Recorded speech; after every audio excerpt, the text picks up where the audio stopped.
Hello and welcome back. I hope you managed to grab a bite to eat between the sessions over lunch. I'm sure you'll agree it's been a very interesting day. And thanks again to all of you that have got involved through the chat and also to our speakers that have made such valuable contributions so far.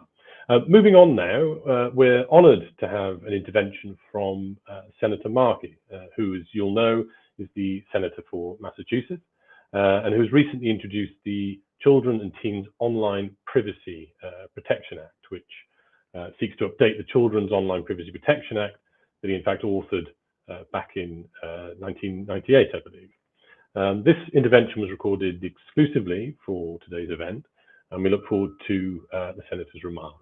So Beck, if you wouldn't mind running the tape. Hello, and thank you to Forum Global for inviting me to participate in your third annual Data Privacy Conference. And thank you to your Managing Director, James Wilmot, for that introduction.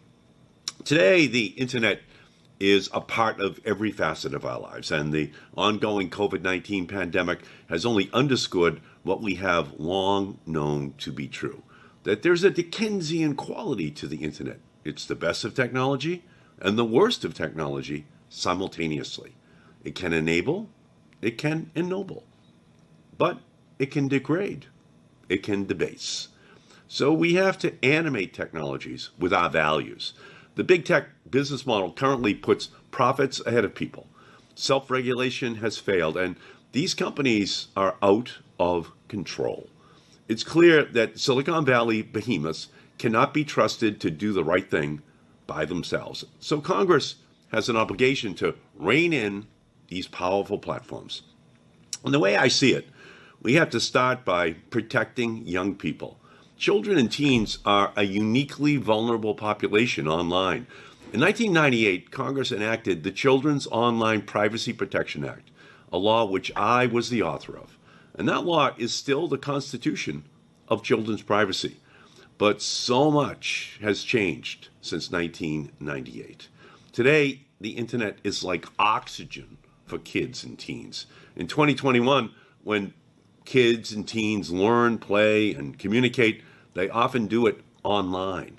Unfortunately, young people do not have adequate protections that they need in order to safely navigate the digital ecosystem. And the COVID pandemic has made the mission of protecting young people online all the more urgent.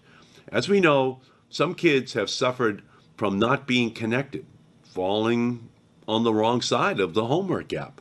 But other kids have been spending more time than ever online and staring at their devices.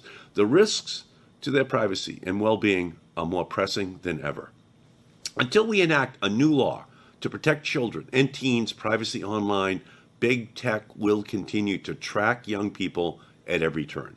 It's no secret that these websites have a financial incentive to collect troves of personal information about kids and teens in order to monetize their data and hook them as consumers when they're young. Research tells us that 95% of teens have access to a smartphone, and close to half of teens say that they are online almost constantly every day. Sadly, in 2021, a 13-year-old has as many, or as few, if you ask me, privacy rights online as an adult participating in today's event. And that's just plain wrong. And that's why I have reintroduced an update to the Child Online Privacy Protection Act. And I've done so with Senator Bill Cassidy, a Republican from Louisiana. Our bipartisan Children and Teens Online Privacy Protection Act would extend privacy protections to teens and require companies to get consent before collecting data about users aged 13 to 15. Ban targeted ads to children. Create an online eraser button so children and teens can tell companies to delete the troves of data they're collecting about them, and require companies to only collect the minimum amount of data they need to fulfill their service. As Congress works on comprehensive federal privacy legislation for Americans, I will be fighting to make sure that at the very least, children and teens get the special protections they deserve. I believe that kids today should have the right to develop, the right to grow up, the right to make mistakes. That becomes far harder when a child's every click is tracked, used, shared, and sold for profit. So it's past time that Congress enacts a comprehensive federal privacy law that includes heightened protections for young people. It's past time that we adults make sure children's data isn't being used in ways that are harmful to their well-being and to their privacy. Everyone knows that there's a problem. Everyone knows that we have to do something. Everyone knows that children are being taken advantage of in this new internet universe. And everyone knows that we have to pass legislation and pass it soon in order to provide those protections for children through their parents so that they are not just subject to whatever a corporation believes they should be allowed to do to the children in our country. So I thank you all so much. The time to act is now. Well, thank you, Senator, for those direct and arguably passionate words, and also for the name check at the start. And again, we really do appreciate the time that you've taken to prepare and contribute to today's gathering. So thank you once again from all of us. Okay, so up next is session 3 of today's conference, titled Fueling AI with Data, Addressing the Privacy and Civil Rights Challenges.